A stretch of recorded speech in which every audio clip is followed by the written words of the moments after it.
Ang kwentong ito ay hango sa totoong buhay. Mula ito sa isa nating kabayan na itago na lamang natin sa pangalang Eduardo. Walang eksaktong taon, probinsya ng Nueva Ecija. May taglay na abilidad at kagalingan ang bawat miyembro ng pamilya, lalong-lalo na ang mga anak. Hindi dapat pinagkukumpara. Bagkus tratuin sila ng patas, suportahan sa kanilang mga pangarap. Nang mga panong ito, naninirahan si Eduardo sa isang bayan sa Nueva Ecija.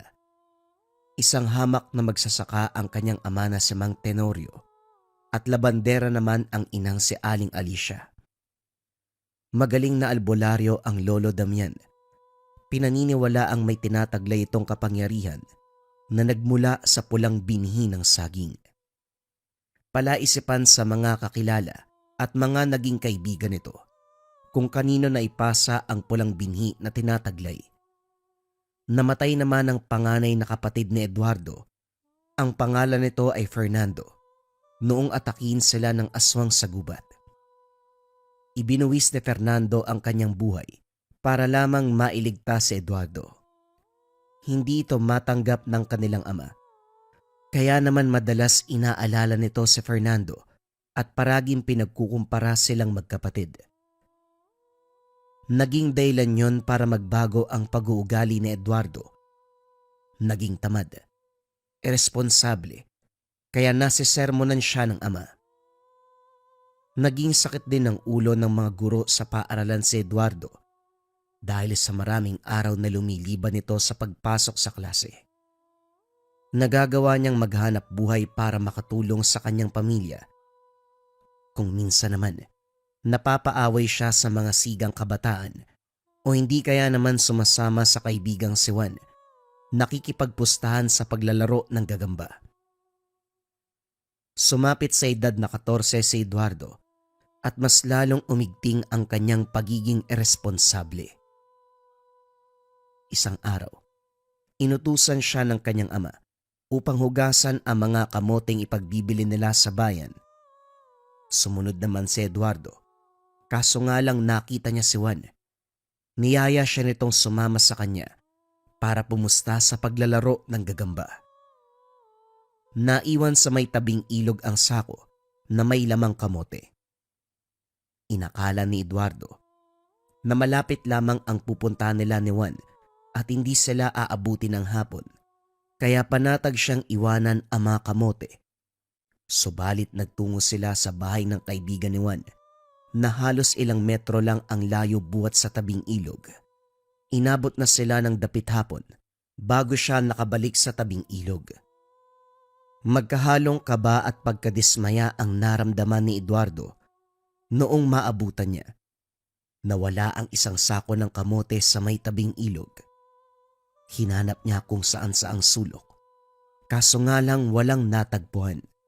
Siguradong mapapagalitan siya ng kanyang ama kapag nalaman nito na nawala ang mga kamoteng ibebenta sa bayan. Umuwi siya sa kanilang bahay na bagsakang balikat. Sinalubong siya sa pintuan ni Mang Tenorio na magkasalubong ang kilay. Balak pa sana niyang bumati, kaso nga lang mainit ang ulo nito. Saan ka ba nanggaling?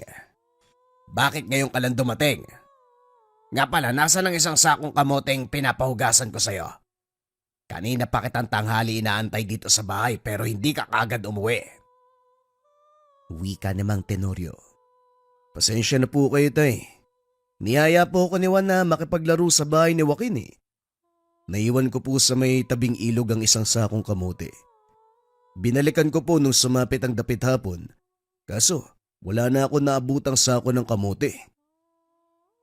Anak ng tinapa. Ano bang ginawa mong damuho ka? Hindi mo ba alam na pandagdag natin ang mapagbebenta ng mga kamote sa pambili ng bigas at ulam dito sa bahay? Ikinuyom ni Mang Tenorio ang kanyang kanang kamao. Dumapo sa mukha ni Eduardo ang malakas sa suntok. Halos mapasandal siya sa pintuan.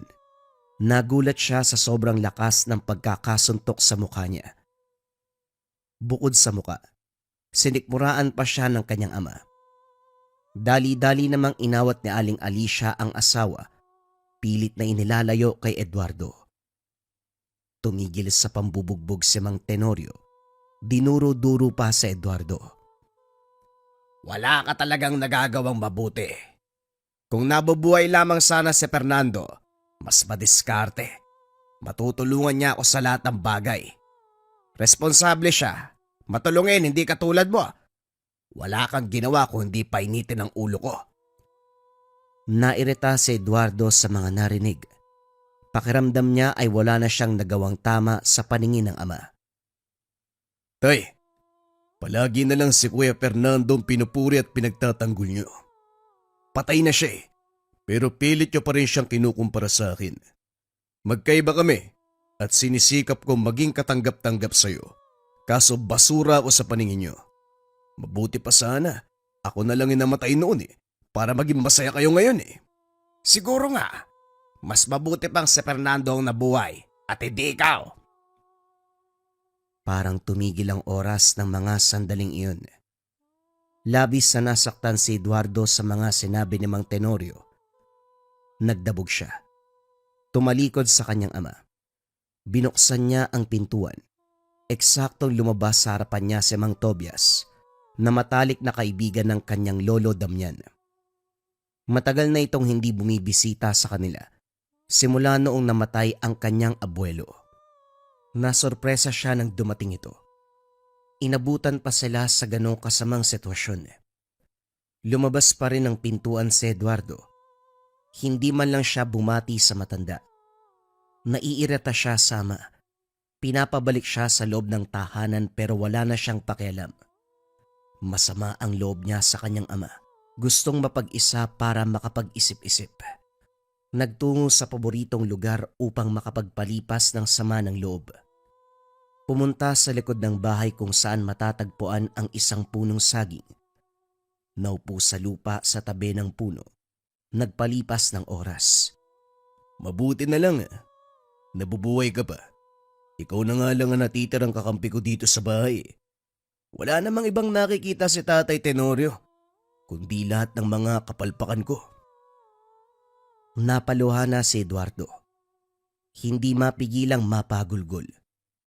Ginustong tamaan ng kidlat o hindi kaya naman kainin ng aswang para hindi na maranasan ang paulit-ulit na sermon ng ama. Sawang-sawa na sa pagkukumpara sa kanyang kuya Fernando. Hindi na malaya ni Eduardo na nakatulog na pala. Nakasandal ang ulo sa katawan ng puno ng saging. Sa hindi inaasahang pagkakataon, mula sa puno bumuka ang puso ng saging. Naglabas ng kulay pulang binhi. Bumagsak sa nakabukang bibig ni Eduardo. Nalunok ang pulang binhi. Nagulat siya na naging dahilan upang magdilat ng mga mata. Hinawakan niya ang liig at umubo ng makailang beses. Pakiramdam niya, may kung anong bagay ang humagod sa lalamunan.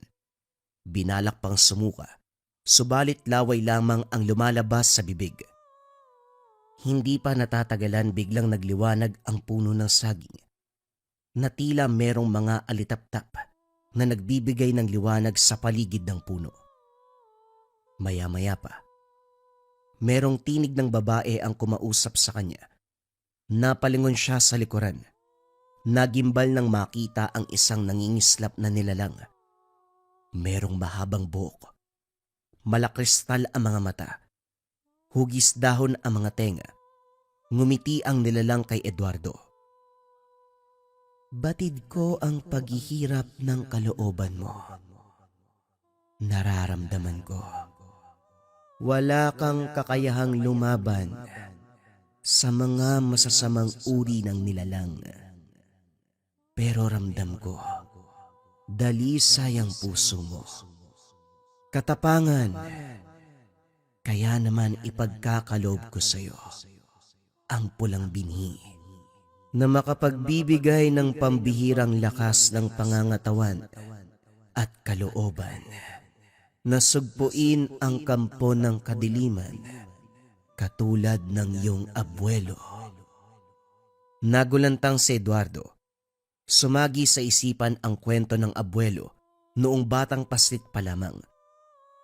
Ayon dito, may makapangyarihang diwata na nangangalaga at nagpoprotekta sa pulang binhi ng saging.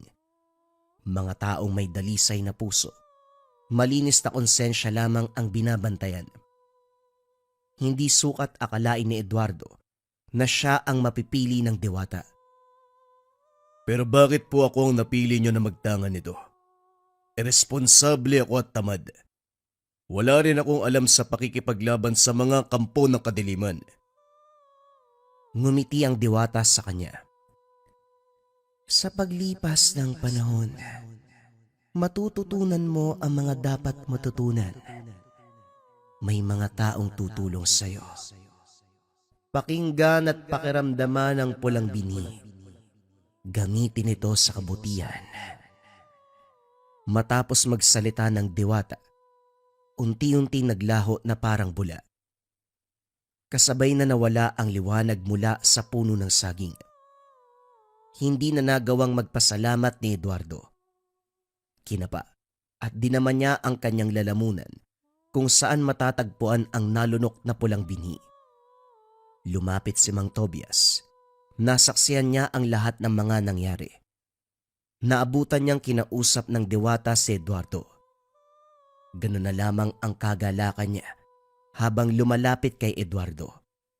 Hangang-hanga siya sa biyayang natamo nito sa diwata. Eduardo, maswerte ka at ikaw ang napiling magmay-ari sa pulang binhi. Sa pagkakalam ko, meron ding tanga na pulang binhi si Damian. Pinagkalooban din siya ng diwata.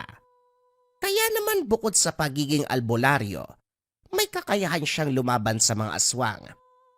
Nabanggit niya pa sa akin bago siya bawian ng buhay na hindi niya ipinasa sa iyong ama ang pulang binhi dahil wala itong interes sa pakikipagsagupaan sa mga masamang nilalang. Ayaw nito ng magulong buhay at madamay ang kanyang pamilya. Kaya naman nung maging malapit si Fernando kay Damian, naturuan niya ito ng panggagamot. Kasama dito ang pakikipagkumbate sa mga aswang. Naisip niya na dito ay pamana ang pulang binhi. Napakunot ang noon ni Eduardo na parang naguguluhan sa mga narinig. Kung ganun po, si Kuya Fernando ang napasahan ni Lolo Damian ng pulang binhi. Pero namatay po ang kapatid ko eh. Sana po napunta ang pulang binhi. Posible po bang kasama nagbangkay ng kapatid ko ang pulang binhi? Umiling si Mang Tobias. Sa palagay ko ay hindi. Maaaring inilabas ni Fernando sa katawan niya ang pulang binhi bago siya bawian ng buhay at posibleng kinuha yun ng diwata para sa susunod na pagpapasahan niya. At ikaw yon, Eduardo. Magsasalita pa sana si Eduardo. Kaso nga lang, nakarinig sila ng sumisigaw na batang lalaki. Sigaw na humingi ng saklolo at tila ba nasa bingit ng kapamakan. Sumagi sa alaala niya ang nakaraan. Katulad niya ang mga pagsigaw. Pagsusumamo ng naturang batang lalaki noong hinahabol siya ng aswang sa gubat. Doon siya iniligtas ng kanyang kuya Fernando. Humanda si Mang Tobias. Hinawakan niya ang kaluban. Naisip ni Eduardo na sumama sa matanda upang makatulong na mailigtas ang batang lalaki. Pumasok ka na sa loob ng bahay niyo at matulog. Lubang mapanganib kung sasama ka sa akin. Kahit taglay mo ang pulang binhi, wala ka pang karanasan sa pakikipaglaban sa mga aswang. Kumontra si Eduardo sa utos ni Mang Tobias. Hindi ko po kayo hahayaan mag-isa. Delegado, kung magsosolo kayo makipaglaban. Malaking responsibilidad na po ang nakaamba sa balikat ko simula nang tanggapin ko ang pulang binhi. Hindi na po ako bata. Nasasalamin ko sa tinig ng batang lalaki nangyari sa akin noong iniligtas ako ni Kuya Fernando sa gubat. Hindi ko hahayaang mapatay siya ng mga aswang. Wala nang nagawa si Mang Tobias. Nakita niya na may nakasugbit na kaluban sa bewang ni Eduardo. Kahit papano ay meron itong sandata sa pakikipaglaban. Lumakad sila palabas ng bakuran ng bahay Tumitingin sa paligid, subalit walang batang lalaki matatagpuan sa labas sa mga bahay. Nagpatuloy sila sa paglalakad hanggang sa makarating sa masukal na kakawyan. Doon nila muling narinig ang malakas sa sigaw ng batang lalaki. Nagmadali sila sa paglalakad hanggang sa namataan ang batang lalaki sa mapunong bahagi ng kasukalan, bitbit ng isang nilalang kasama ang 3 pang aswang. Nangingintab, nanlilimahid ang mga katawan nito. Lumapit sina Eduardo at Mang Tobias na naging dahilan upang mapansin sila ng mga aswang.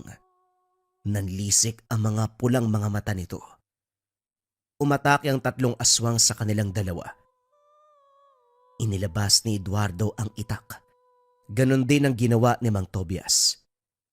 Nagbato ng orasyon sa hangin dahilan para mamilipit sa sakit ang aswang. Samantalang si Eduardo naman nakalmot sa kanang braso. Kaso nga lang laking pagtataka niya dahil hindi bumaon ang kalmot nito. Hindi maramdaman ni Eduardo ang hapde. Pinagtulungan siya ng 2 aswang kaya winasiwas niya ang itak. Pilit na pinapalayo ang mga nilalang. Wala pa rin siyang alam sa pakikipagkumbate pero pinilit niyang makipaglaban sa kampo ng kadiliman.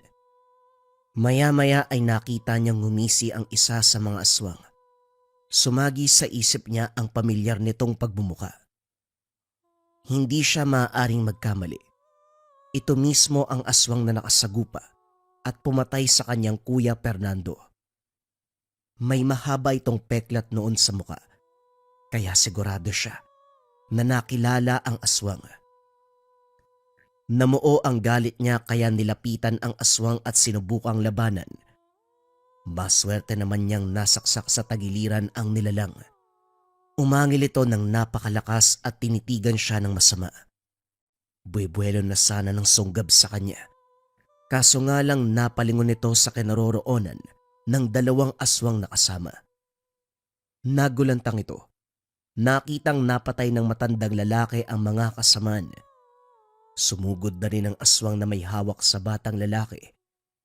Ngunit sa kasamaang palad, inundayan siya ng saksak ni Mang Tobias sa tiyan.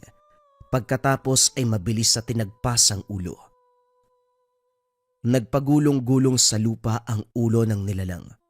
Sumambulat ang malansang amoy ng dugo nito.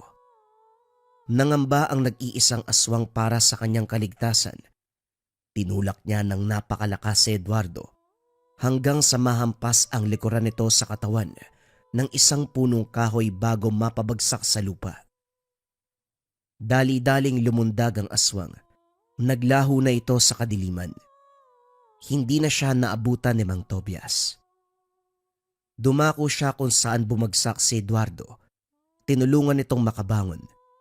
Hinanap nila kung saan napunta ang batang lalaki. Sa pagkakalam ni Mang Tobias, inihagis ng aswang ang batang lalaki sa malayong bahagi ng kakawyan, kaya nagbakasakali sila ni Eduardo na baka nabubuhay pa ang batang lalaki. Tumingin sa kapaligiran, natagpuan nila itong nakaiga sa lupa. Medyo masakit ang katawan nito, dulot ng pagkakahagis sa kanya, pero nakayanang bumangon at makapaglakad. Itinanong ni Mang Tobias kung saan nakatira ang batang lalaki. Malapit daw sa koprahan ng tahanan nito, kaya nagkusang loob ang dalawa na ihatid siya sa tahanan bago pa sila bumalik sa kanilang tahanan. Magbubukang liwayway nung makabalik sila sa bahay. Labis ang pag-aalala ni Eduardo sa kanya. Hindi na nila nagawang pumasok sa trabaho. Patuloy pa siyang hinahanap ni Mang Tenorio. Nang makauwi sa tahanan at maipaliwanag sa kanila ang buong kaganapan, nabigyan ng pagkakataong makahingi ng tawad ang mag-ama sa isa't isa.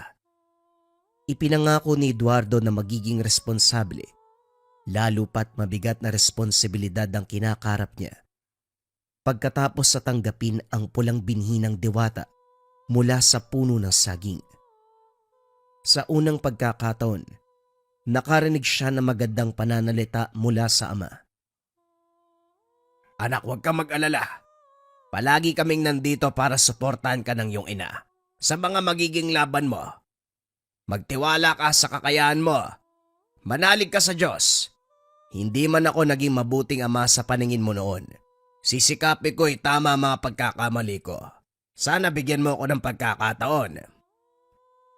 Natuwa si Eduardo at tila nabuhayan ng loob. Unti-unting bumabalik ang tiwala sa kanya. Kaya naman lumakas ang kumpiyansa sa sarili. Lumaban, matutunan ang kaalaman sa pakikipagkumbate. Nagdilang anghelang diwata.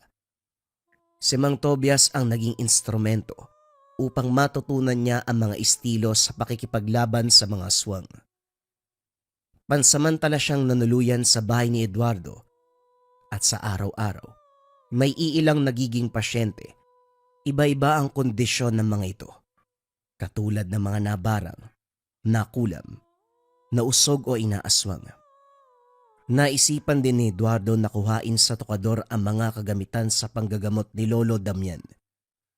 Nagkusang loob din siyang tumulong kay Mang Tobias sa panggagamot kaya natutunan na rin niya ang pagpapagaling sa mga taong may sakit. Pero sa kabila ng lahat, hindi pa rin niya pinabayaan ang pag-aaral, lalo na't nalalapit na ang pagtatapos ng sekundarya. Hindi nagtagal na sanay ang katawan ni Eduardo sa pag-iensayo, sa pakikipagkumbate, gayon din sa panggagamot ng mga taong may malubang karamdaman, dulot ng masamang elemento. Nahinog na ang pangangatawan, nahubog ang kaalaman sa mundo ng espiritual. Hanggang sa dumating ang isang balita, kumalat sa buong sitio na merong mga gumagalang aswang na pumapatay sa mga kabataan. Naalarma ang mga residente, kaya naman maaga palang wala nang gumagala at wala nang nakikitang mga dalaga at binatilyo sa kalsada, maliban kay Juan at sa mga kabarkada niya. Hindi sila naniniwala sa mga gumagalang aswang. Parati silang napapagalitan ng kanilang mga magulang, pati na rin ang kapitan at mga tanod, kaso nga lang matigas ang kanilang mga ulo. Nagagawa pang yayain ni Juan si Eduardo sa tuwing wala itong pasok sa paaralan. Kaso nga lang abala si Eduardo sa pagtulong sa panggagamot, kaya hindi ito nakakasama. Pinayuan pa siyang bawas-bawasan ang paggala sa gabi dahil delikado na masumpungan ng mga aswang. Tumawa lang ng malakas si Juan bago umalis sa bahay ni Eduardo. Lumipas ang ilang linggo. Nagkaroon ng kasiyahan sa bayan. Maraming palabas at talagang nasabik ang mga kabataang manood. Sinamahan sila ng mga magulang upang matiyak ang kaligtasan. Minsang niyaya ni Juan si Eduardo na manood ng programa sa plaza. Kaso nga lang meron siyang malagang gawain kaya hinding-hindi ito masasamahan. Para mas makakabuti, magsama ka ng ibang tao. Kahit yung mga magulang mo, para masigurong ligtas ka. Mas mabuting merong kasama. Ay nako, hindi na ako bata para samahan pa ng mga magulang ko. Isasama ko na lang si Roger, pati yung mga kaibigan natin kung di ka sasama sa akin. Nagpaalam si Juan kay Eduardo. Bumalik na sa kanilang bahay. Hindi naman mapalagay si Eduardo. Alam niyang magagawi sa plaza si Juan kasama ang kanilang mga kaibigan at posibleng manganib ang buhay nito. Sumapit ang gabi. Magkasamang nagtungo si Mang Tobias at Eduardo sa plaza. Hindi para manood, kundi para hanapin ang grupo ni Juan. Subalit hindi nila matagpuan ang mga ito. Siguradong nagkasalisi. Umuwi na ang magkakaibigan. Medyo lumalalim na din ang gabi. Kaya nagpasya silang dalawa na umuwi na sa kanilang bahay. May kalayuan ang terminal. Kailangan pang dumaan sa malawak na talayban bago makarating. Naglakad sila patungo roon. Nakita nilang tumatakbo ang grupo ni Juan. Hinahabol ng 6 na nilalang. Pinangungunahan ng aswang na pumatay sa kanyang kapatid na si Fernando. Kumaripas ng takbo sina Eduardo at Mang Tobias. Sumigaw si Eduardo na nakaagaw ng atensyon ng mga nilalang. Lumingon sila. Nakita ang dalawa na merong nakalabas na mga itak. Sa pagkakataong ito, nakaramdam ng kakaibang init sa katawan si Eduardo. Sa palagay niya ay lalong lumalakas ang kapangyarihan. Tumalas ang paningin sa dilim.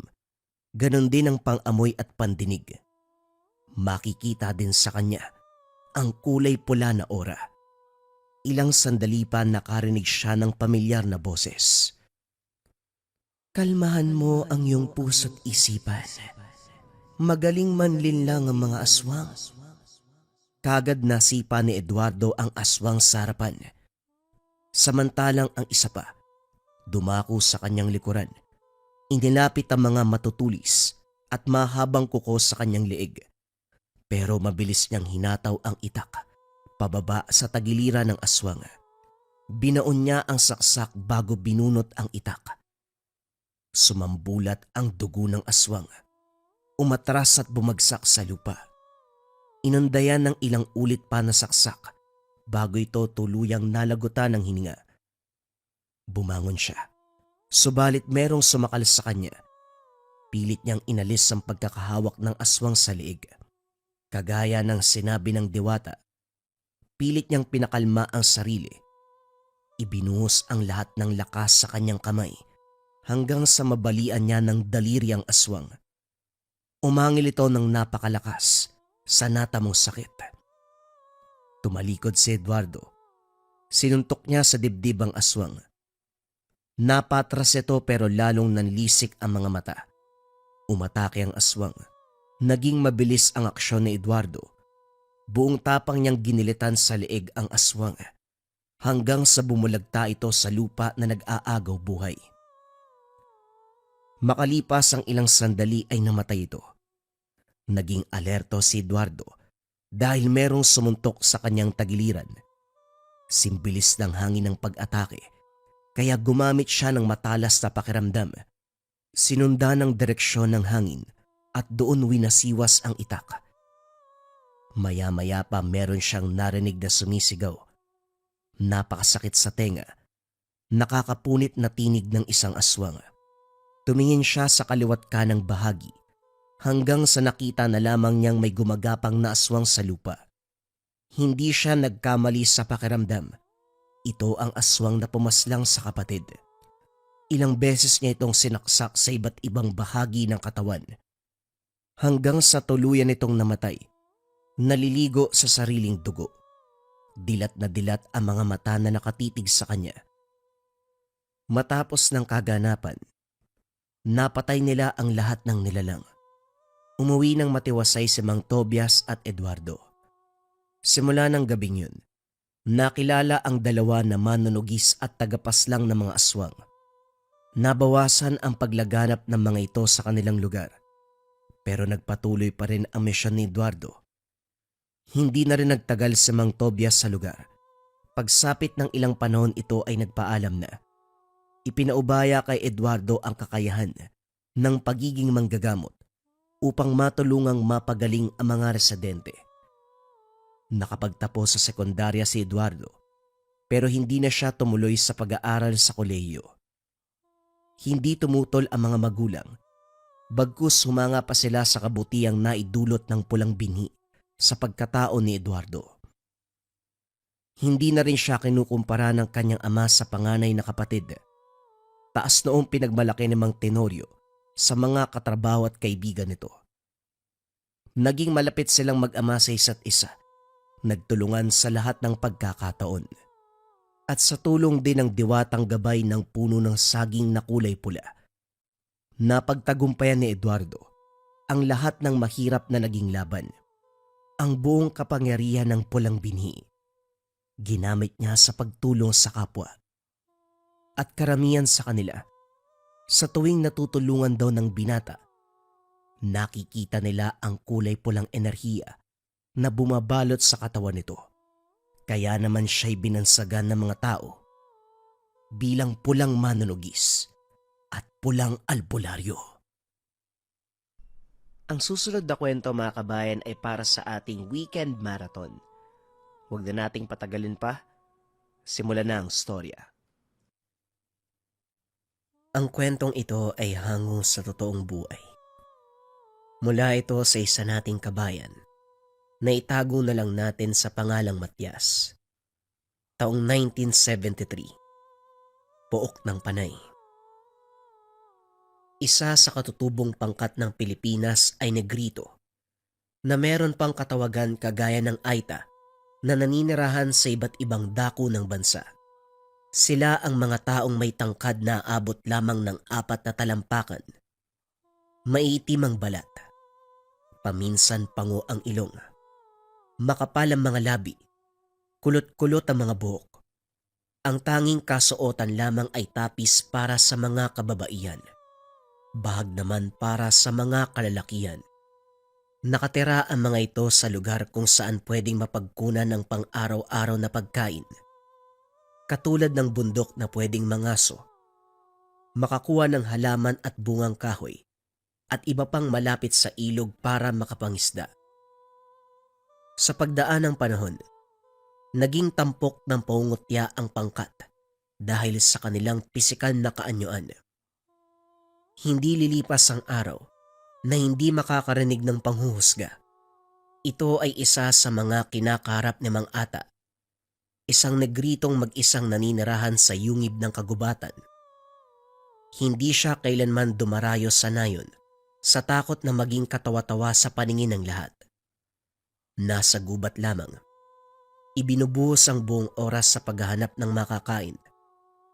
Kung minsan naman, sa panahon ng tag-ani, sumusubok na makabili ng gulay sa mga magsasaka. Pero sa halip na makakuha, pinagtatawanan lamang. Oh, nandito na naman yung bansot si Ata. Makikisuyo ka ba ng gulay at prutas? Anong ibibigay mong bayad? Nung huli nagdala ka ng 2 isda. Aba kulang na kulang yon. Yung isda huhulihin mo lang ng ilang oras eh. Tapos yung pagtatanim namin buwan ang bibilangin. Sandali. Ano bang nangangamoy? Yung dala mong karne o ikaw? Ilang taon ka na bang walang ligo? Matapos magsalita ni Mang Onyot, napuno ng tawanan ang buong paligid. Lahat ng magsasaka, hindi mapigilang humagalpak ng tawa. Napayuko na lang si Mang Ata sa nararamdamang hiya. O yata, kung mangingisda ka lang sa ilog, bigyan mo naman ng kaunting oras ang sarili mo na makaligo. Daig mo pa yung isda sa sobrang lansa. Hindi ka ba nagtataka kung bakit wala ni isa sa nayon ang nakikipagkaibigan sa'yo? Ang baho mo kasi. Pangit na nga, nangangamoy ka pa. Wika ng isa pang magsasaka, si Mang Ubing. Ata kung ako sa'yo, huwag ka nang bumalik dito. Pagtatawanan ka lang namin. Ano ba kasi? Hindi ka nga payasyo, pero nakakatawa ang itsura mo. Pandak, pango pa ang ilong, ang itip-itim. Minsan nga, akala ko unggoy ang paparating. Ikaw pala. Wika ni Aling Asya. Lalong umingay ang paligid. Binalot ng katatawanan. Tahimik lamang si Mang Ata. Nag-iintay kung may magsasakang magbibigay ng kahit mangilang-ilang peraso ng gulay o prutas. Pero lahat ng mga ito, nagsialisan dala ang mga naani. Nagbuntong hininga ang matanda. Hinatid ng tanaw ang mga magsasaka.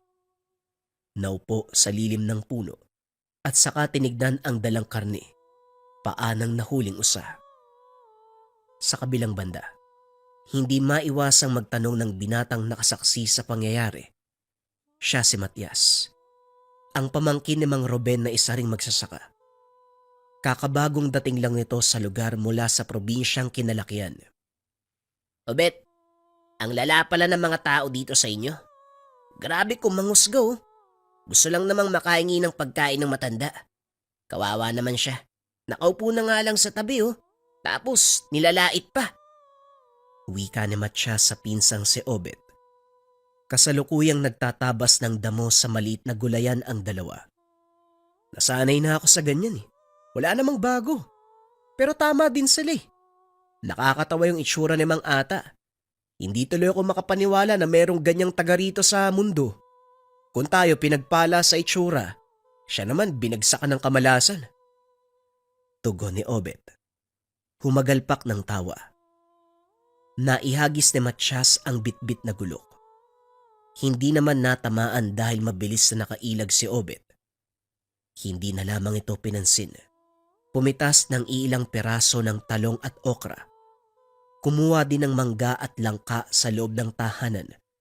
Pagkatapos mailagay sa maliit na bilao, dali-daling lumapit sa kinaroroonan ni Mang Ata. Manong, meron po ako dito ilang prutas. Pagtiyagaan nyo na lang po. Kakaani lang kasi ng karamihan sa pananim namin eh. Naibenta na ni Tiyo sa bayan. Eto na lang ang natira. Dali-daling tumayo ang matandang katutubo.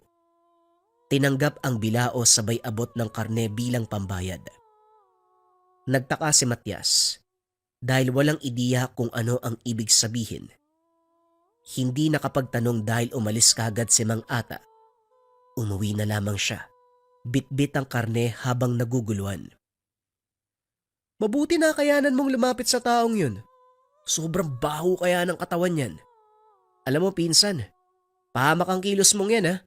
Dahil sinimulan mo paniguradong babalik si Mang Ata para manghuli uli.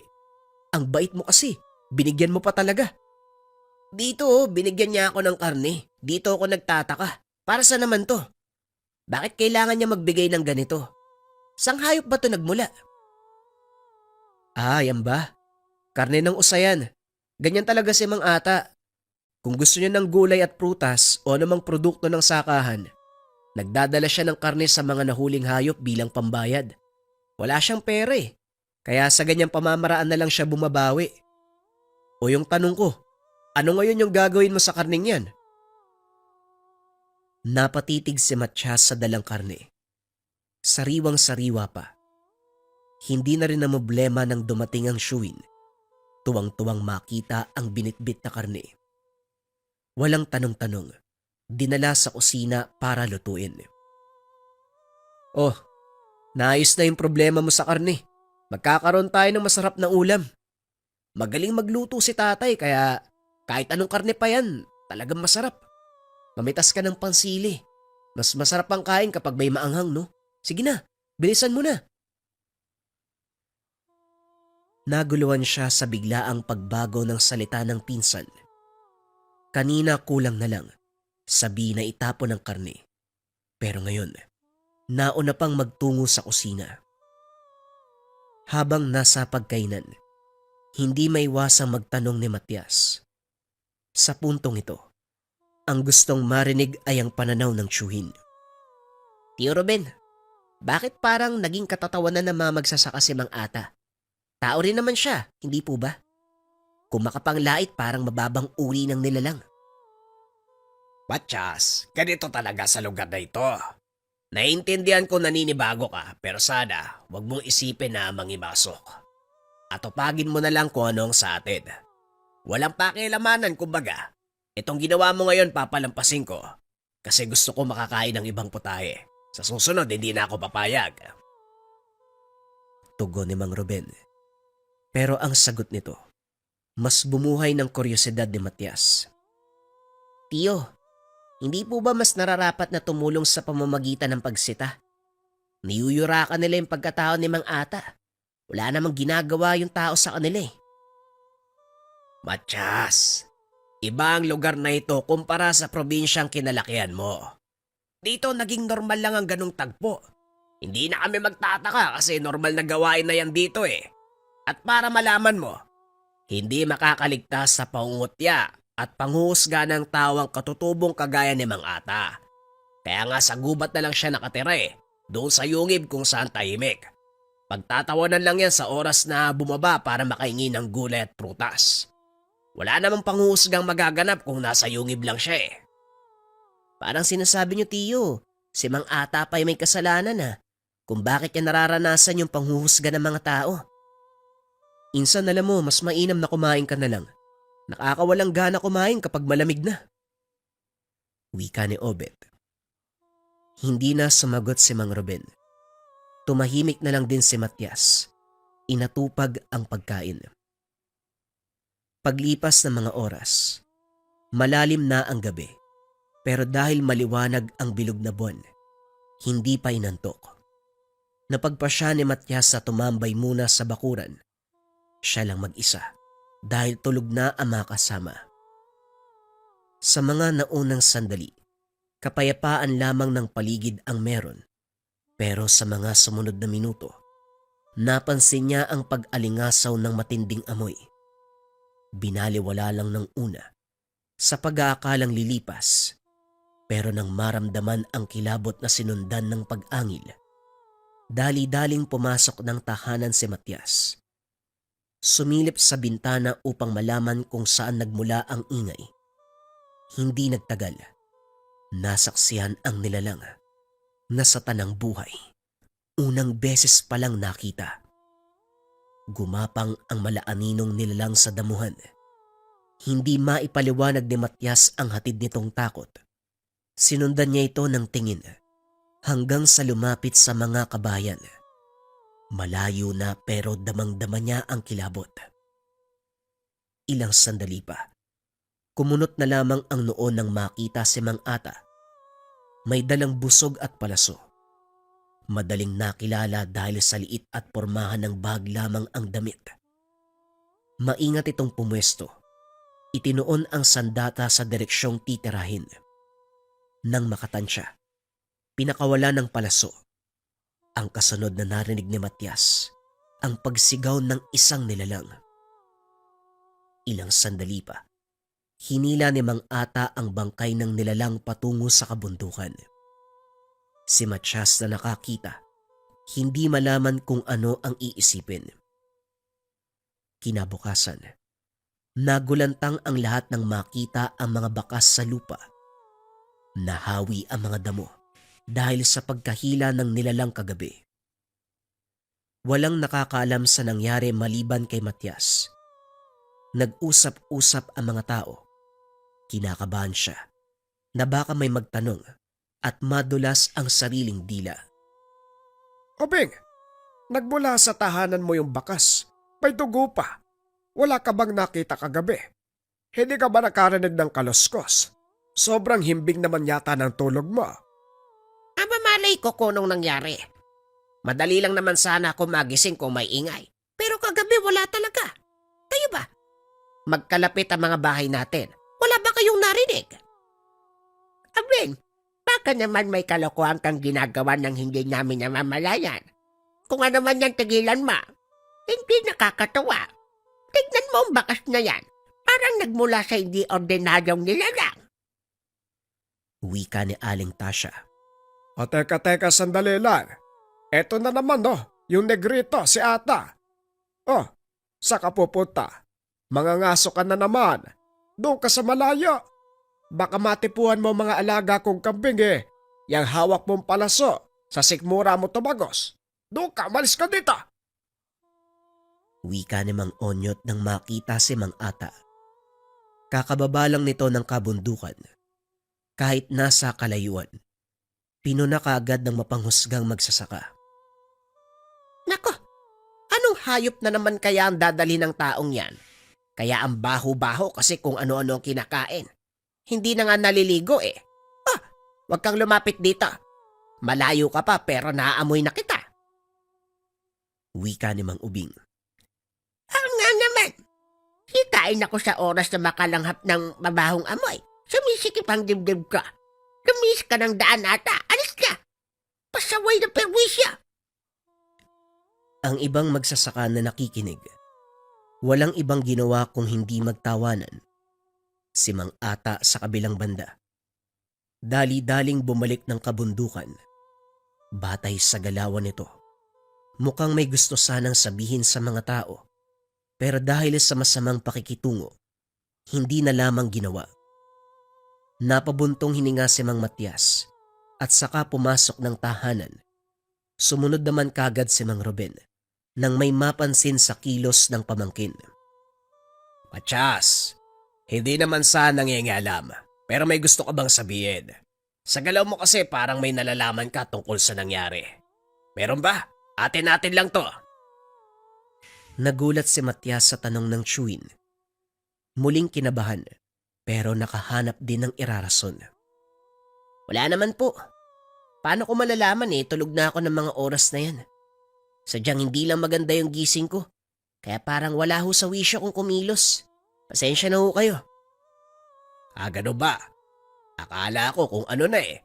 Kasi kung meron kang nalalaman, mas mabuti sabihin mo para malaman ng lahat kung ano ba ang nangyayari. Ayon nga sa sabi nila, parang mula sa ibang nilalang ang natagpo ang bakas. Kung ganon, may ibang dapat bantayan. May aswang na nga na paminsan-minsang nanggugulo, dadagdag pa yung bagong nilalang. Ay nako, o siya, maiwan na muna kita. Sa puntong ito, doble ang kaba ni Matias dahil lang nakita kagabi ang sinabi nitong aswang. Narinig nito kahit doon pa sa pinanggagalingang probinsya. Hindi lang inasahan sa paglipat ng tahanan ng Chewin, aktwal na makakakita. Hanggang sa mga sandaling ito, sariwa ang nararamdamang takot.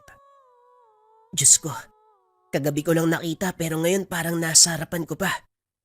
Kaso si Mang Ata. Muling natahimik si Matias nang maalala ang ginawa ng matandang katutubo kagabi. Malinaw na nabalikan sa isipan ang ginawang pagpana hanggang sa paghila ng halimaw. Hindi tuloy maiwasang maisip na alamin ang tunay nitong pagkatao. Nang magkaideya, palihim siyang kumilos. Pagsapit ng hapon, inabangan ni Matias si Mang Ata. Sa taniman lang siya naglibot. Tumingin sa mga pananim habang inaantay na lumitaw ang matanda. Ngunit sumapit na ang dilim. Hindi ito nagparamdam. Narinig pa mula sa usapan ng magsasaka. Binugbog ni Mang Onyok dahil biniktima daw ang alagang kambing. Inakala kasing ligaw kaya tinira gamit ang palaso. Nahuli ito sa akto. Walang pagdadalawang isip na sinaktan. Oh, wag mo sabihin na pupuntahan mo si Mang Ata. Nako insan, ibang usapan na yan ha. Parang napapalapit yung lobo sa matandang yun ha. Oy Matias, kung may gusto kang pagtuunan ng pansin, ibang tao na lang, wag si Mang Ata. Bigla na lang lumitaw yan dito sa lugar eh. Walang nakakaalam kung saan galing. Siya rin yung pinaghihinalaang gumawa ng kalokohan dito. Hindi lang sa pagnanakaw ng bungang kahoy o pagdali sa mga hayop. Nasangkot na ang pangalan niya sa patayang nagaganap ilang taon na nakalipas. Wala mang matibay na ebidensya pero may nakapagsabi. Ito rin yung dahilan eh. Kaya hindi kailanman pinakitunguan ng maganda ng mga taga rito yan. Kahit si tatay nga nag-iingat eh. Naguluhan si Matias. Mabuting tao ang tingin niya sa matandang katutubo. Hindi man pinagpala sa kagandahang pisikal. Malakas ang kutob niya na may mabuti itong kalooban. Dahil dito, mas lalong kursunadang malaman ang katotohanan. Nang tulog na ang mga kasama sa bahay, maingat siyang lumabas. Sinigurong walang ibang makakakita sa binabalak na pag-alis. Walang lingon-lingon. Tinungo ang kagubatan. Hinanap ang yungib kung saan nakatira si Mang Ata. Bago niya matunton, isang pag-angil ang narinig. Hindi na nakakilos sa kinakatayuan nang mapagtantong ingay ito ng aswang. Sunod na napansin ang paglipad ng mga palaso kung saan-saan tumatama. Kamuntikan pa siyang madali kung hindi napansin. Walang ibang naisip kung hindi ang matandang katutubo dahil ito lang ang gumagamit ng ganong klase ng sandata. Nagtago si Matias. Ilang sandali pa nasaksihan ang habulang naganap sa pagitan ng isang halimaw pati na rin ni Mang Ata. Dumadaing ang nilalang. May tumagos sa palaso sa katawan. Mahina na ito. Humandusay pagdating sa unahan. Minabuti ni Mang Matias na manahimik habang pinapanood ang buong kaganapan. Lumod sa harapan ng nakabulagtang aswang ang matanda. May sinabing mga kataga na hindi maintindihan. Umabot ng ilang sandali ang ginawa. Pagkatapos ay pasimpleng hinila ang bangkay. Dali-dali namang sumunod si Matias. Nakarating sa isang yungib. Doon huminto si Mang Ata. Tumingin pa ito sa paligid bago nagpatuloy sa gagawin. Inalis nito ang nakatambak na mga sanga at dahon sa lupa kung saan may nakatagong hukay. Inhulog doon ang katawan ng aswang. Naglabas ng maliit na bote. Inihipan lamang ang likod at saka ibinuhos sa bangkay. Ilang sandali pa ay sinindihan. Habang sumisiklab ang apoy, nakaluhod sa gilid si Mang Ata, muling bumibigkas ng mga kataga. Pakurap-kurap lamang si Matyas na nanonood sa hindi kalayuan. Sa puntong ito, mas natatakot siya sa matanda kumpara sa tinutugis nitong aswang. Hindi nagawang tapusin ang pagsaksi sa kaganapan. Nagmamadali nang umalis sa lugar. Umuwi si Matyas na hindi mapalagay sa nakita. Kinabukasan, bumaba si Mang Ata ng kabundukan upang makiusap ng iilang prutas. May dalang karne at lamang loob. Matyagang nag-aantay sa tabi kung merong magsasakang magbibigay. Samantala, tinignan lamang ito ni Matyas. Sariwa pa rin sa alaala ang nasaksiyang kaganapan. Hanggang ngayon, dama pa rin ang takot. Oh, nandyan yung paborito mong negrito. Hindi mo lalapitan para bigyan ng gulay o prutas. Nung nakaraan lang, nag-aalala ka dyan Bakit parang ngayon natatakot ka na? Wika ni Obed nang mapuna ang kilos ni Matyas. Hindi naman sa ganun. Napaisip lang ako sa sinabi mo at ni Tio Robin Siguro tama kayo. Huwag na lamang pansinin si Mang Ata. Hindi naman natin alam kung ano talaga siya at saan lugar nagmula bago makarating dito. Nalunok mo siguro yung buto ng ampalaya kanina habang naghiwa, no? Bigla ka na namang nagbago ng paningin.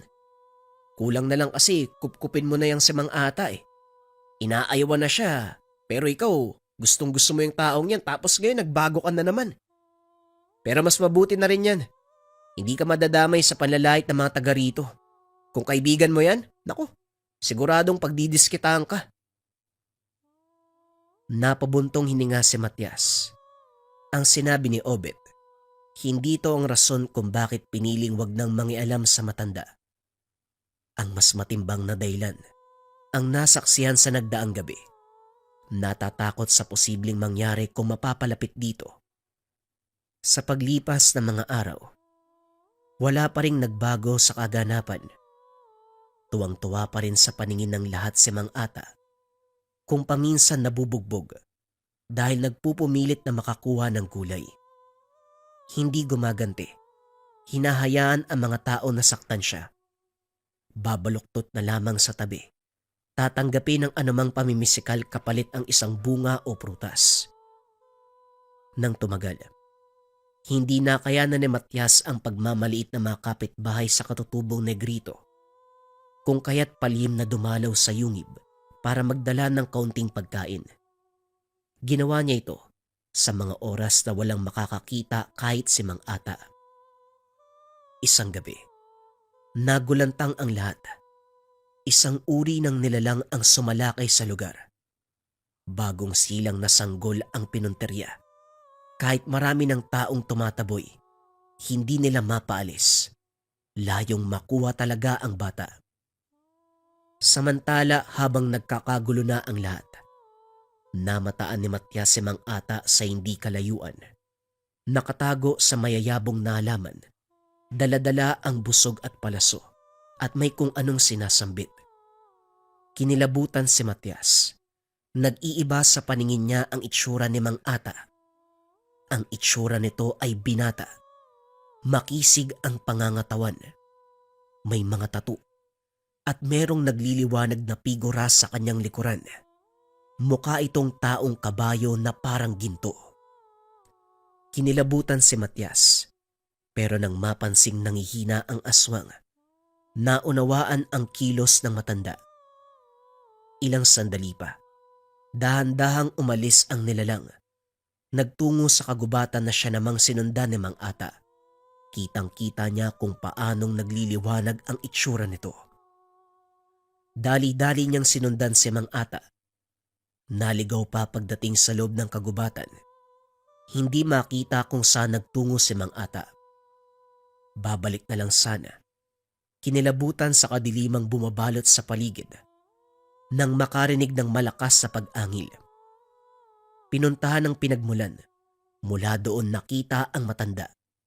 Napakabilis ng kilos ni Mang Ata. Iba na ang itsura. Binata na punong-puno ng tato. Sumasabay sa bawat galaw niya ang imahe ng gintong tikbalang. Sunod-sunod na atake ang binitawan ni Mang Ata. Sa bawat pagdampi ng kanyang kamao, unti-unting naaagnas ang katawan ng aswang hanggang sa tuluyang maging abo. Nawala ang katawan ng nilalang. Makaraan ng ilang sandali, nakita niyang pumasok ng yungib si Mang Ata. Naghintay siya kung kailan lalabas. Pero laking gulat paglingon. Nasa harapan niya ito. Sandali lang. Hindi po ba pumasok kayo ng kuweba? Bakit nandito kayo? Ano pong nangyayari? Gulat na gulat si Matias sa nakita. Bumalik na sa dating itsura si Mang Ata. May daanan sa kabila. Ano bang ginagawa ng katulad mo dito sa gubat? Hindi ka ba natatakot sa mga nilalang? Hindi ka ba natatakot sa akin? Napahugot ng hininga si Matias sa kaba. Nanginginig habang nakatingin sa mga mata ng matanda. Napadaan lang po ako. Aalis na po ako. Busilak ang iyong kalooban. Alam kong nakita mo ang kaganapan. Ngunit alam ko rin na hindi mo'y pagsasabi ang mga nasaksiyan. Mabuti kang tao, bata. Nararamdaman ko. Hindi nakapagsalita si Matias. Magaan man ang pakikitungo ng matanda. Hindi pa rin maiwasang makaramdam ng takot sa hindi maipaliwanag na gawain ito. Lumakad na siya. Pagdating sa unahan muling lumingon. Hindi kayang pigilan ang pagtatanong. Sino po ba talaga kayo, Mang Ata? Anong klaseng tao kayo? Bakit ganun yung nakita ko? Nagbabago kayo ng itsura. Mas mabuti nang wala kang alam. Sige na, iho. Umuwi ka na. Lumipas ang ilang linggo. Hindi na muling nakita si Mang Ata. Ilang beses nagtungo si Matias sa yungib para magdala ng prutas pero wala ng tao roon. Ang sabi ng nakakita, umalis na ang matanda. Ang paniniwala, hahanap ng bagong tahanan. Mas mainam ng ganon para makapagpahinga si Mang Ata sa mga taga rito. Kahit inaayaban ko ang taong yon, naawa din ako. Naging pulutan ang araw-araw na usapan. Sa kabilang banda, nahati ang damdamin ni Matias. May bahaging nalulungkot sa biglaang pagkawala ng matanda. May bahagi ding natuwa kagaya ng Chewin. Ipinagdasal na lamang kung saang dako nakarating si Mang Ata. Mapabuti sana ang kalagayan nito. Ngunit palaisipan pa rin kay Matias ang tungkol sa pagkatao ni Mang Ata, kung bakit nagbabago ang anyo nito bilang isang matipunong tao na punong-puno ng tattoo ang katawan. Maging sa kanyang gabay, nagintong tikbalang. Ang kwentong ito ay hango sa totoong buhay. Mula ito sa isa nating kabayan na itago na lang natin sa pangalang Moymoy. Taong 1988, Pook ng Iloilo. Nagmula sa pamilya ng manghihilot itong si Moymoy. Natutunan niya ang mga bagay-bagay sa murang edad. Subalit hindi sinubukang humarap sa mga pasyente. Sa madaling salita, inaral ito pero hindi pinangatawanan ang pagiging manghihilot sa kadailanang natatakot na makabali ng buto. Nung isang araw, isa sa pasyente nila ang nabalian ng binti. Malakas ang kanyang mga kamay kaya hindi maiwasan ang ganong insidente. Ilang beses nang pinagsabihan pero nadidiinan ng binata. Upang hindi na maulit ang pagkakamali, ibinaling ang interes sa ibang bagay. Moy, ang himbing ng tulog mo ha. Hindi mo alam na may sumugod ditong magulang, yung nakalaban mo sa boxing kagabi. Hindi na nakabangon eh. puno ng pasa ang katawan, tapos yung muka, parang binugbog na kamatis. Wika ni Lolo Simon. Ginigising nito ang apo na mahimbing ang tulog. Naperwisyo siya dahil inatupag ng binata ang pagboboksing. At dahil malakas ang kamao, palaging sumusugod sa kanilang tahanan ang mga magulang upang magreklamo sa kanyang ginawa. Minsan na rin silang nakaharap sa barangay para resolbahin ang problema. Nauuwi sa pambayad ang lahat ng kinikita sa panghihilot. Ilang beses na kitang pinagsabihan na itigil mo yan, pero hindi ka nakikinig. Hindi na mabilang sa daliri yung binalian mo eh. Bugbog sarado pa ang iba. Yung iba halos critical na yung kondisyon. Itong batag to, sa susunod siguro, ibibenta ko na lang yung sarili ko para may pambayad sa napipinsala mong tao. Pikit matang bumangon si Moymoy. Humarap sa matanda. Lolo, sila naman yung naggamon eh. Sumalang daw ako ng ring para malaman nila kung gaano kalakas yung mga suntok ko. Kasalanan po nila yun. Sinuntok nila ako. Sumuntok lang din ako. Gantiyan ba? Tugon ni Moymoy. Napabuntong hininga si Lolo Simon. Nagpigil na mahampas ng bitbit na sanga ang sariling apo. Alam mo naman kung gaano kalakas yung kamao mo. Sumalang ka pa sa laban. Alam natin pareho na kapag susuntok ka, may butong mababali eh. Sabi pa ni Toto, kung hindi ka inawat, mapapatay mo yung kalaban mo, ba? Moy, huli na yan ha. Marinig ko pa na sumali ka sa boxing na yan. Puputulin ko yung kamay mo. Tandaan mo yan. Si Lolo naman eh. Problema po nila yun. Hindi nila kaya yung lakas ko eh. Sila yung naggamon oh. Kasalanan ko ba yun? Sinasabi mo ba, hindi ka talaga titigil sa boxing? Oho, kayo na po yung nagsabi sa edad kong to. Dapat may kikitain na ako para makatulong sa buhay natin. Itong pagboboxing hindi lang katuwaan. Kumikita din ho ako. Puro barya pero pwede na. Inilabas niya ang lata na pinaglalagyan ng kinita mula sa pagboboksing. Halos mapuno na ang sisidlan. Tuwang-tuwa ang binata, pero kabaliktaran naman sa matanda. Buisit na to. Pinaglalaroan mo ang buhay ng kalaban. Ang saya mo kasi kumikita ka kapag may natutumba sa loob ng ring. Pero yung kalaban mo, kumusta? Nag-aagaw buhay. Halika, doon sa labas. Lumod ka ng 1 oras. Napakamot na lang ng ulo si Moymoy. Sumunod din naman ito. Nagtungo sa labas at lumuhod. Sa kabilang banda, hindi maiwasan ni Lolo Simon na mapaisip ng ibang paraan upang maibaling ng apo ang atensyon sa ibang bagay. Kinakailangang iwanan ni Moymoy ang pagboboksing bago pa may taong mapatay. Nang makaisip ng paraan, tinawag niya ang apo. Akala ko ba 1 oras akong lulod? Wala pa nga yatang 5 minuto eh. Tatadyaan kita eh. Umayos ka ga. Hindi na pwedeng sasalang ka sa boxing. Baka mamaya pulis na yung pumunta rito eh. May napatay kang tao. Tigas ng ulo mo. May papagawa ako. Siguradong matutuwa ka. Mas maligaya yan kaysa makipagsuntukan ka sa ibang tao. Nabuhay ang kuryosidad ni Moymoy nang marinig ang sinabi ng matanda. Sinundan niya ito sa kwarto. May kinuha mula sa lumang kaban. Isang kwintas na hugis pangil ang palawit na batong itim. Si Lolo Simon mismo ang nagkabit nito sa kanyang leeg. Kunot-noo siyang napatingin. Siguro naman alam mo na ang tungkol sa pambibiktima ng aswang sa iba't ibang panig ng bayan.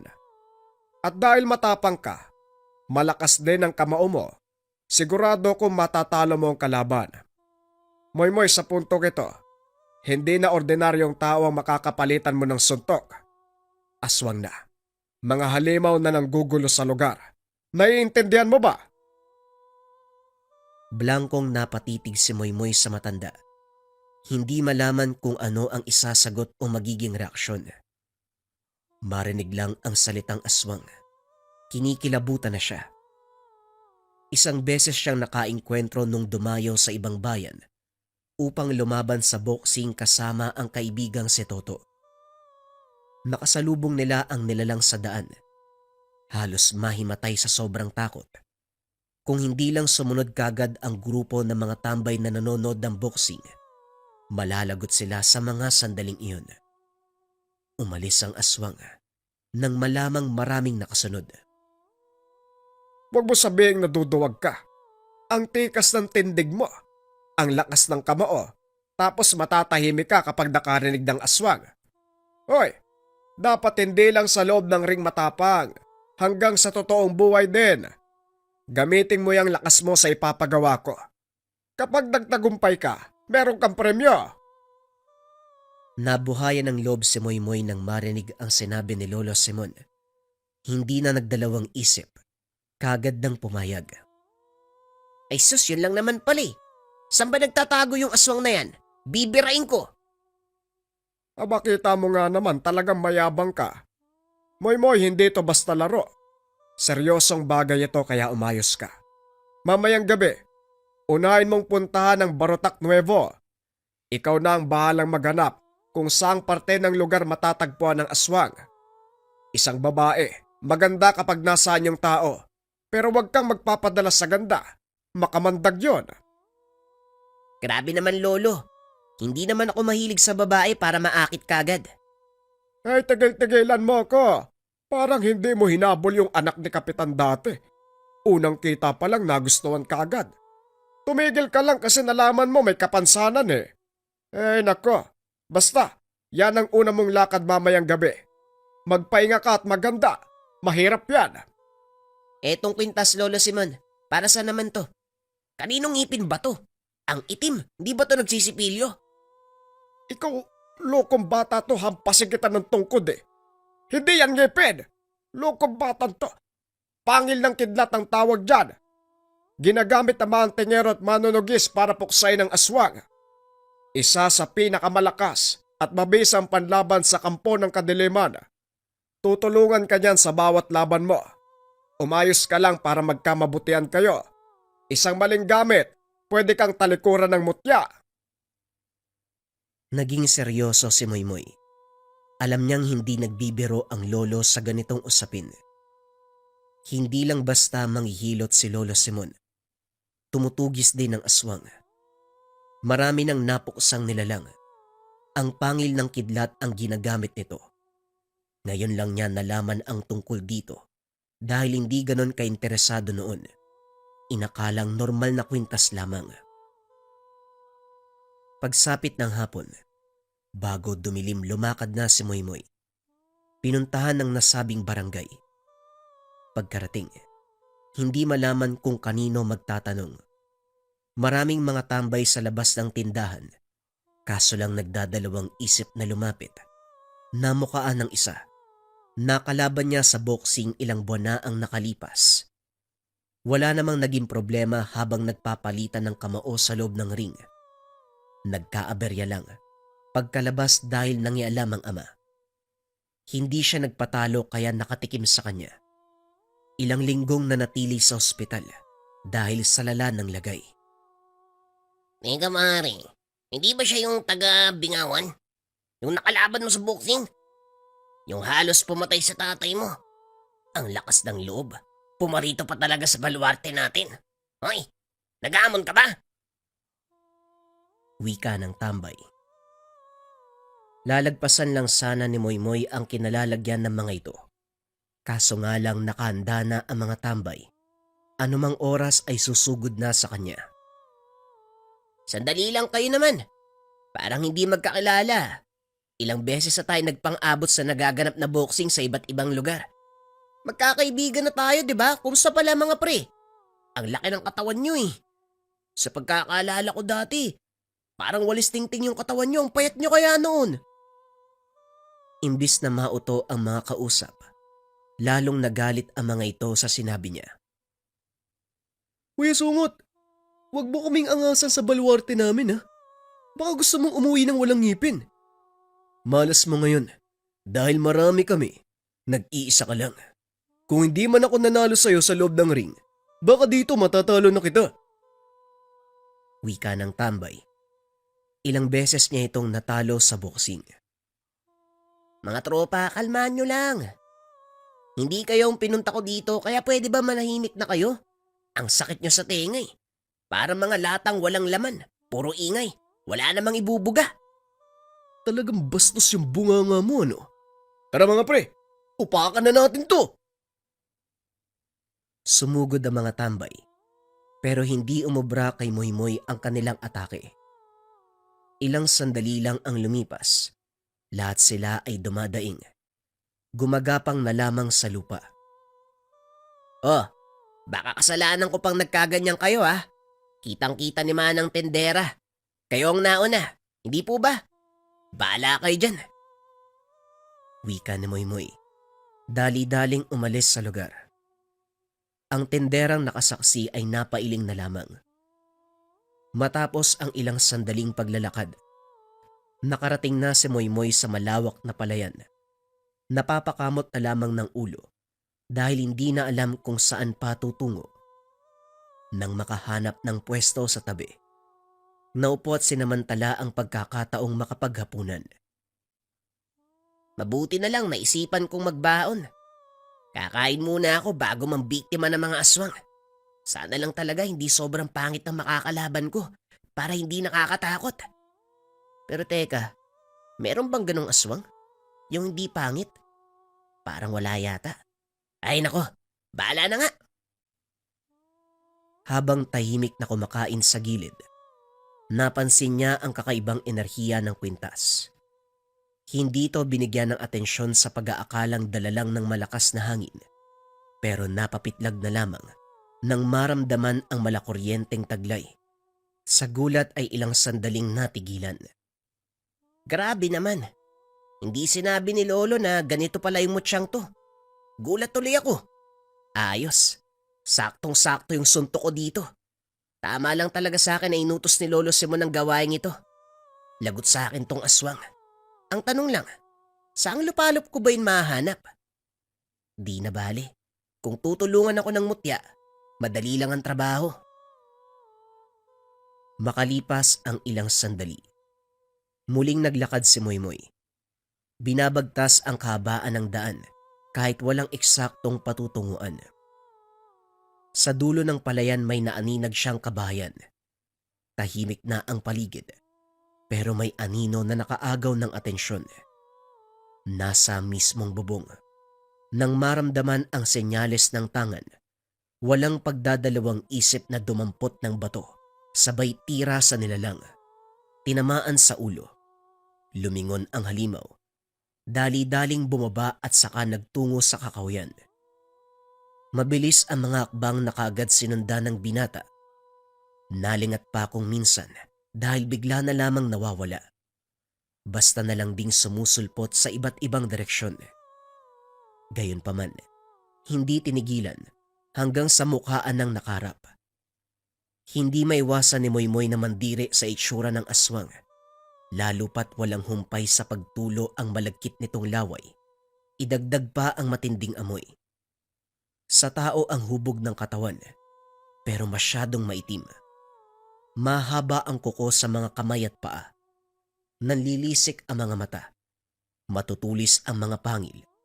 Pumapakawala rin ang may hinang halinghing. Ang sabi ni Lolo Simon, babae yung aswang. Pero bakit parang matandang lalaki yung karap ko ngayon? Manong mawalang galang na po ah. Parang hindi yata ikaw yung pinunta ko dito eh. Babaeng aswang ang pakay ko sa lugar. Hindi ikaw. Sige po, diyan ka na nga. Wika ni Moymoy sabay talikod. Kaso nga lang sinunggaban siya ng nilalang. Nanlaki ang mga mata ng binata matapos itong tumilapon. Tumama ang likod sa puno. Hindi napigilang dumaing. Aba ayos ka rin ah. O sige, total magkarap na tayo. Maglaban na tayong dalawa. Muling umatake ang aswang. Hindi ito inatrasa ng binata. Sinabayan ang bawat galaw. Binilisan ang pagpapakawala ng suntok. Hindi tumagalang nilalang. Bumulagta habang sapo ang dugo ang bibig. Nangisay at nahirapan sa pagtayo. Kung hinayaan mo kong umalis, Kompleto sana yung ngipin mo ngayon. 1, 2, 3, 4, 5. Ang dami palang natanggal ah. Imbis kasi na umilag, hinaharang mo pa yung bibig mo. Anong laban ng ngipin mo sa kamao ko? Yan, natanggal tuloy. Ano, lalaban ka pa? Susuntukin sana ni Moymoy ang nilalang nang bigla itong mawala ng hininga. Humandusay na lamang sa lupa. Tuwang-tuwa naman ang binata dahil merong naitumbang aswang. Makalipas ang ilang sandali, iniwanan niya ito at nagpatuloy sa paghahanap ng lugar para hanapin ang babaeng aswang na siya naman talagang pakay. Bumalik sa kabayan si Moymoy. Nagbabaka sakaling may taong makakasalamuha. Malalim na ang gabi. Hindi pa natagpuan ang hinahanap at wala ring matutuluyan. Masyadong malayo kung uuwi pa ng bahay. Dumiretso sa kubo na may nakasinding ilaw. Napansin kagad ng may-ari ang presensya niya. Kamuntikan pang mataga ng itak. Ay pasensya ka na bata, akala ko kasi aswang eh. Dito sa lugar namin, lilipas lang ang ilang araw. May magpaparamdam na naman. Malapit kasi rito yung tahanan ng mag-amang aswang. Kapag makarinig lang na pinag-uusapan sila, mananakot. Ay nako, tawagin mo pala ako Mang Amer. Ikaw ba, anong pangalan mo? Moymoy po ang pangalan ko, Manong, pero matanong ko lang. Malapit lang dito sa tahanan yung mag-amang aswang? Kung ganun, baka matulungan niyo ako. May hinahanap kasi kong halimaw eh. Ito talaga yung pakay ko sa lugar. May nakalaban akong aswang kanina pero lalaki naman yun eh. Napatitig sa kanya ang matanda. Napaisip sa sinabing aswang. Ilang sandali pa. Nagsalita ito tungkol sa nalalaman. Matanong nga muna kita, sino ka ba talaga? At bakit parang hindi ka natatakot sa mga aswang? Sa pananalita mo, parang isa kang subok na manunugis. Nagdadalawang isip si Moymoy na magsabi ng katotohanan. Hindi siya ang tipo ng tao na nagbibigay ng impormasyon, lalo na kung buhay ang pag-uusapan. Pero nang makitang mag-isa lamang ang matanda sa tahanan, walang naramdamang masamang enerhiya, dito na siya nagpaliwanag.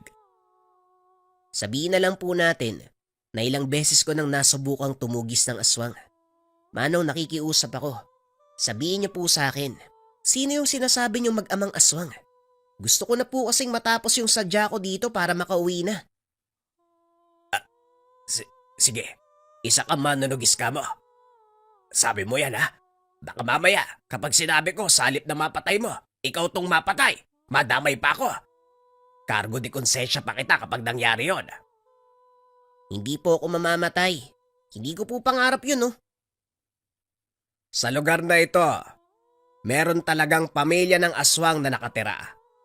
Unti-unting namatay ang iba at ang mag-ama na lamang ngayon ang nabubuhay. Ang amang matanda at ang 2 anak, masyadong mapanghas ang tatay. Makarinig lang ng kahit isang salita laban sa kanila, susugurin ang bahay mo pagsapit ng gabi. Yung anak naman, masyadong maganda parang Diyosa.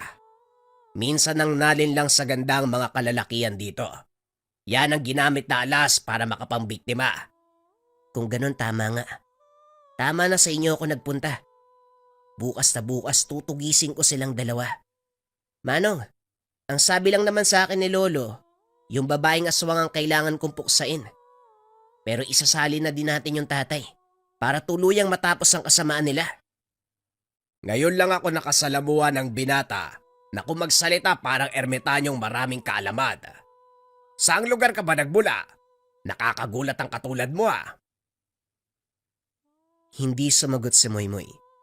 Sa halip humingi ito ng unan at kumot. Matapos makahanap ng pwesto ay natulog na. Napahugot na lamang ng hininga si Mang Amer, nahihiwagaan sa kanyang presensya. Hindi na rin nagusisa, natulog na sa sariling kwarto.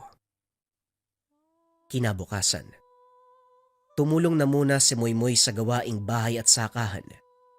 Walang tao sa tahanan ng mag-amang aswang, kaya kinakailangang mag-intay. Ang sabi ni Mang Amer, Sa gabi lamang nagkakatao ang bahay ng mga ito. Habang nagpapalipas ng oras, nagpresentang mag-araro. Sa kalagitnaan, napansin niya ang isang babae. Malayo pa lang pero bungad na ang kagandahan. Kagad ding nahulaan ni Moymoy kung sino ito dahil sa senyales ng tangan. Dagdag pa ang pag-iwas ng mga taong nakakasalubong sa daan. Huwag kang magpapalata, bata.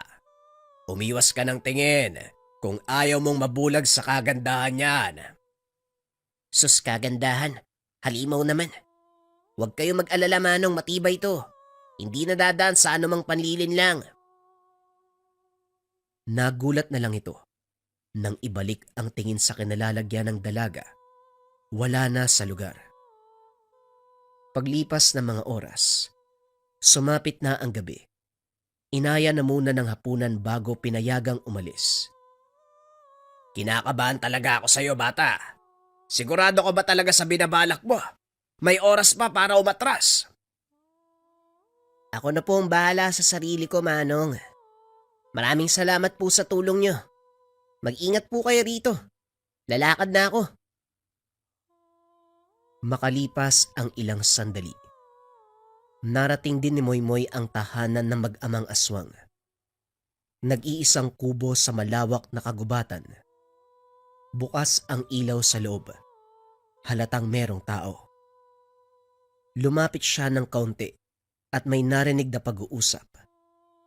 Hindi nagtagal biglang natigil at ang kasunod na namalayan ang paglitaw ng isang babae. Nakangiti ito kay Moymoy. Marahang inayos ang paghawi ng buhok. Maya-maya pa, dahan-dahang humakbang. Pero bago tuluyang makalapit ay kanyang pinigilan. Wag ako! Hindi mo ako madadaan sa anumang panguto. Walang ya. Ginagamit pa ang kagandahang panlabas para makapang-akit ng mga taong bibiktimahin. Butit buhay ka pa hanggang sa ngayon. Wag mo akong igaya sa ibang manonugis. Balita ko may kasama ka, tatay mo, di ba? Nasaan siya? Makikita ang gulat ng babae. Ilang sandali pa bumukas ang bintana ng kubo. Dumungaw ang isang matanda. Nanghihina na ito. Halatang may iniindang sugat. Sino tong baliw na nagtatanong tungkol sa akin? Wala pang naglakas ng loob na Ikaw, paano mo natunto ng bahay ko? Wika nito. Nagtaka si Moymoy. Anong ako? Kung makaturo ka para magkakilala tayo ah. Sandali. Ikaw yung aswang na nakalaban ko kagabi ah. Amoy pa lang oh. Alam na alam ko na. Wika ni Moymoy. Nang makilala ang presensya at taglay na samyo ng matanda. Anak, siguraduhin mong mapapatay ang lalaking yan. Siyang sinabi kong lumapastangan sa akin. Patayin mo! Utos ng matanda sa dalagang anak. Ang kapal naman ito. Ako pa talaga yung lumapastangan sa'yo. Hoy matandang halimaw. Kung tutusin pinagbigyan pa kita.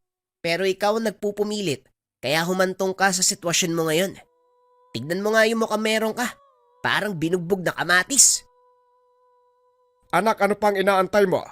Patayin mo na yan! Hoy babae, binabalaan kita. Hindi ordinaryo ang kamao ko, kaya humanda ka. Hindi nakinig ang babae. Kagad nag-anyong aswang at sumugod.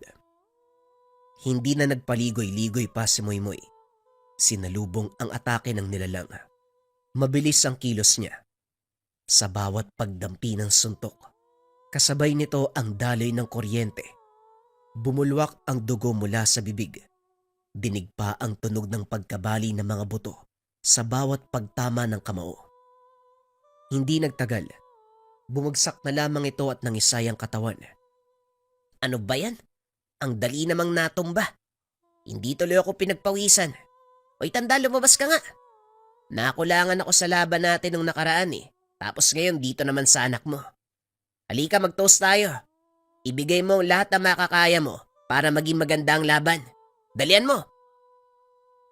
Paikay kang lumabas ang matanda. Gumamit pa ng tungkod para suportahan ng pagtayo. galit na galit, habang tinitignan ang nakahandusay na anak. Sino ka ba? Matagal na panahon na kaming naninirahan. Ngayon pa lang kami natunto ng kagaya mong manunugis. Naaalala ko ang puwersa mong taglay. Isang uri ng pangkalikasang bato na may kakayahang magdala ng bultahe. Ang dami mong sinasabi. Lalaban ka ba o hindi? Hindi naman pwedeng ang anak mo lang ang mapapatay ko. Dapat ikaw rin. Sandali, di ba wala ka ng buhay kagabi? Paano ka nakauwi? Wika ni Moymoy. Naguguluhan pa rin ang binata nang mapagtanto ang kaganapan. Bago iwanan ang aswang na nakalaban, sigurado siya na wala na itong hininga.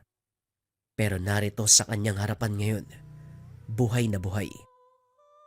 Humagalpak ng tawa ang matanda sa naging reaksyon ni Moymoy.